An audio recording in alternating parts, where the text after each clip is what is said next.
Charles Spearman ने कि एक सामान्य बुद्धि होती है जो हर चीज में काम करती है, एक स्पेसिफिक बुद्धि होती है जो एक स्पेसिफिक फील्ड में काम करती है। जैसे सामान्य बुद्धि है विराट कोहली में कि वो स्पोर्ट्स एथलेटिक एबिलिटी है उनके अंदर बेहतर, तो वो जो भी खेलेंगे अच्छा ही खेलेंगे। बट स्पेशल या स्पेसिफिक अगर मैं कहूं, विशिष्ट बुद्धि क्या होगी उनकी, क्रिकेट। ठीक, तो ये जनरल इंटेलिजेंस होती है। इसको क्रिटिसाइज किया गार्डनर ने और उन्होंने कहा कई प्रकार की बुद्धि हो सकती है, ये सिर्फ जनरल इंटेलिजेंस नहीं है। और ये आपके चार्ल्स स्पीयरमैन कह रहे थे कि जनरल इंटेलिजेंस है जो हर एक चीज में काम आती है, यही मुख्य है नॉल। जबकि हावर्ड गार्डनर ने इनको क्या किया, क्रिटिसाइज करके आपकी ऑल्टरनेटिव टाइप्स कई सारे बता दिए, 8 प्रकार बुद्धि के। क्वेश्चन नंबर 20 देखिएगा, ये भी पूछा जा चुका है, फटाफट से बताएंगे। अ टीचर आस्क्स हरसेल्फ, अब ध्यान से पढ़िएगा, टीचर क्या कर रही है, खुद से पूछ रही है। How can I provide experiences that requires students to classify different types of objects in the environment and analyse their classification schemes, यानी कैसे बच्चा अपने पर्यावरण में वस्तुओं को वर्गीकृत करे उनकी क्षमताओं के आधार पे या उनकी विशेषताओं के आधार पे।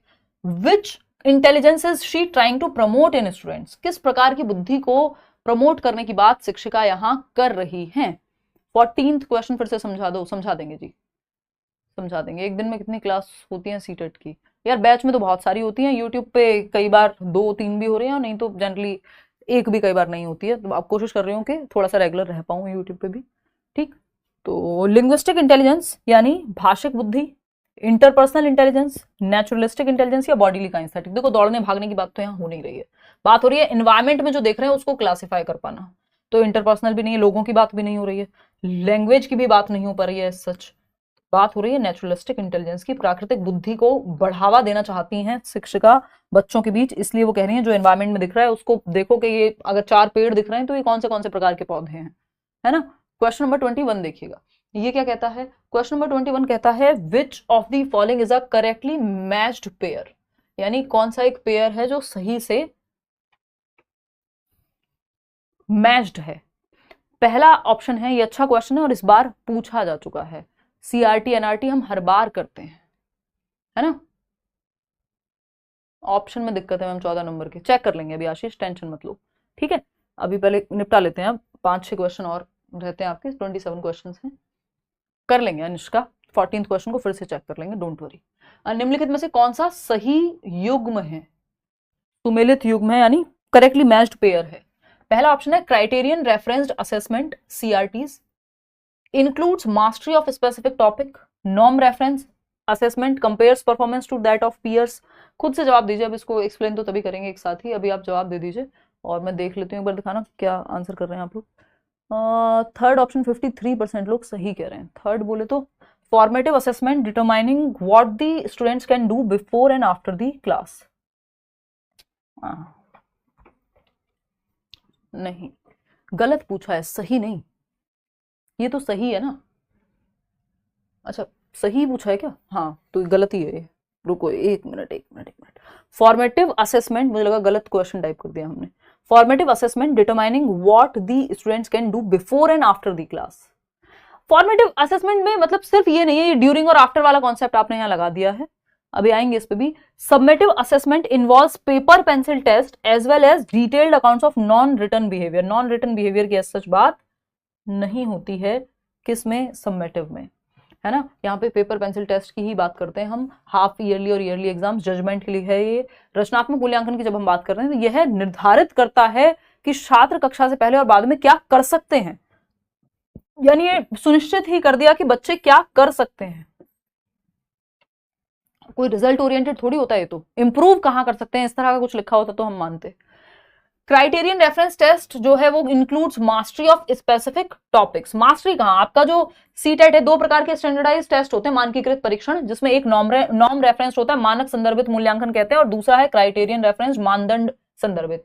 तो सीटेट आपका स्टैंडर्डाइज टेस्ट है। स्टैंडर्डाइज टेस्ट क्या होता है, मानकीकृत परीक्षण जो बड़ी पॉपुलेशन के लिए लिए जाए, 10 लाख लोग, 5 लाख लोग ऐसे एग्जाम में बैठ रहे हैं, जो प्रॉपर जिसमें ऑब्जेक्टिविटी है, ये कभी और डिस्कस करेंगे हम सीसी वाले टॉपिक में, जिसकी कुछ विशेषताएं होती हैं। तो आपका सीटेट, यूपीटेट, यूपीएससी, केंद्रीय विद्यालय का एग्जाम, सब क्या है, ये स्टैंडर्डाइज टेस्ट ही हैं। इसमें भी 2 प्रकार हैं, क्राइटेरियन और नॉर्म रेफरेंस टेस्ट। क्राइटेरियन वो है जहां एक क्राइटेरिया है, जैसे सीटेट में क्राइटेरिया है 90 नंबर ले आओ, 60% ले आओ, पास हो गए, ये क्राइटेरिया है। इसमें मास्टरी की कोई बात ही नहीं हो रही है कि कोई स्पेसिफिक टॉपिक में मास्टरी चाहिए। जो 143 नंबर ला रहे हैं अनुराग, या 141 ला रहे हैं सचिन, या अनुष्का ला रही हैं 140, उनका हम मान लेंगे कि हाँ उनकी ठीक ठाक मास्टरी है, तभी 150 में से 143, 141, 140 नंबर ला रहे हैं। अपने लर्नर्स हैं, कोई एलियन नहीं है, पता चले आप लोग सोचें ये कौन लोग हैं, है ना। तो ये अपने आप में बिगेस्ट स्कोर्स में से स्कोर्स हैं ये, ठीक। ये तो यहाँ पे क्राइटेरियन में ऐसा नहीं है कि मास्टरी हो रही है, यहाँ तो ओवरऑल आप बस 60% ले आओ, तो ये तो गलत हो जाएगा। Norm references assessment compares performance to that of peers, आपके साथियों के साथ कंपैरिजन होगा एनआरटी टेस्ट में या नॉर्म रेफरेंस असेसमेंट में। मतलब जब आप केंद्रीय विद्यालय का एग्जाम दे रहे हैं, यूपीएससी की मेरिट लग रही है, केंद्रीय विद्यालय की मेरिट लग रही है, D2+B की मेरिट लग रही है, यानी आपको अपने साथियों के साथ कंपेयर किया जाएगा। इसीलिए मैं बहुत बार कहती हूँ सीटेट में आपका किसी से कोई कंपटीशन नहीं है, आपको अपने 60% या जितना आपने स्कोर तय किया है खुद से करिए आप कंपटीशन वहां पे। तो मानक संदर्भित में आपकी तुलना आपके साथियों के साथ होगी, जो ऊपर आ जाएगा वो मेरिट में जो हाई आएगा वो निकल जाएगा उस टेस्ट से। तो second option is the right answer, बाकी सब में कुछ ना कुछ गड़बड़ थी। क्वेश्चन नंबर 22 देखिएगा, Howard Gardner's concept of intelligence implicates, Gardner की जो बुद्धि की अवधारणा है उसका निहितार्थ क्या है। पहला ऑप्शन है intelligence is only about practical learning, क्या सिर्फ प्रैक्टिकल लर्निंग की बात की है गार्डनर ने, तो बहुत प्रकार दिए हैं। Everyone processes and understands the world in the same way, सभी लोग दुनिया को सेम तरीके से देखते हैं। अगर ऐसा होता तो फिर तो कोई लड़ाई, कोई द्वेष, कोई डर भय कुछ नहीं होता, फिर तो सब एक ही तरह से देखते हैं, बढ़िया है दुनिया, है ना, एक ही तरह से देख रहे हैं, रोबोट्स हैं सब, नहीं ह्यूमंस थोड़ी देखते हैं। मेरा नजरिया बिल्कुल अलग होगा किसी और इंसान से, किसी और का बिल्कुल अलग होगा मुझसे, या मतलब मल्टीपल, एक घर में अगर 3 लोग भी हैं तो भी वो अलग अलग नजरिया रखते हैं, परसेप्शन, है ना, या सोचते अलग अलग तरह से, दुनिया को अलग अलग तरह से देखते हैं, सेम वे में थोड़ी देखते हैं। मल्टीपल इंटेलिजेंस वाला व्यक्ति ये थोड़ी कहेगा सेम वे में देखते हैं, फिर तो वो एक ही टाइप की इंटेलिजेंस दे देते। Human beings differ in their abilities in different domains, अलग अलग आयामों में लोगों की अलग अलग योग्यताएं होती हैं। कोई म्यूजिक में अच्छा हो सकता है, कोई मैथ्स में अच्छा हो सकता है आप मैथ्स में भी अच्छे हो, म्यूजिक में भी अच्छे हो, बट म्यूजिक में थोड़े ज्यादा अच्छे हो। मतलब कई सारे आयाम में आपकी क्षमता, कई डोमेन्स में भी एबिलिटी का अंतर हो सकता है, अलग अलग प्रकार से व्यक्ति बुद्धिमान हो सकता है, सही है। Intelligence has only one dimension, नहीं, मल्टीपल इंटेलिजेंस की बात कर रहे हैं, वो अलग अलग आयामों में लोगों की योग्यताएं अलग अलग होती हैं।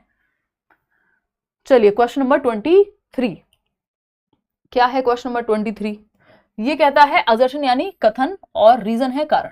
A high IQ guarantees success in all areas of life. बहुत अच्छा क्वेश्चन है, ध्यान से जवाब दीजिएगा। आईक्यू का प्रॉब्लम तो आज आपका सॉल्व हो गया होगा। एक उच्च आईक्यू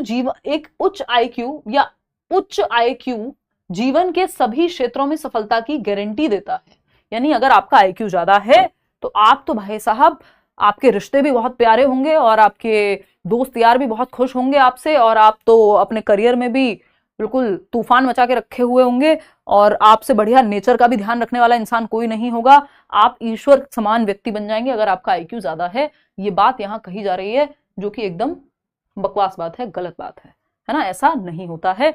अभी आप दुनिया भर के लोग उठा के देख लीजिए, अभी शायद कोई तो रिसर्च या कुछ तो चल रहा था, है ना, जो हम कह रहे हैं सो कॉल्ड कि बहुत हाई आईक्यू है, हो सकता है पर्सनल रिलेशंस उस तरह से ना अच्छे चल रहे हो सकता है नेचर को लेके कोई जुड़ाव ना हो, तो डिपेंड करता है। सारे एरियाज में सक्सेस मिल जाएगी लाइफ की जरूरी नहीं है। ये हाई आईक्यू हो चाहे व्यक्ति लो आईक्यू हो, इसकी गारंटी कहीं नहीं है ना, कि इलॉन मस्क अपने बिजनेस में बहुत अच्छा कर रहे हैं तो पर्सनल लाइफ में भी बहुत अच्छा ही हो रहा होगा, ये कोई गारंटी वाली बात है ही नहीं, ठीक।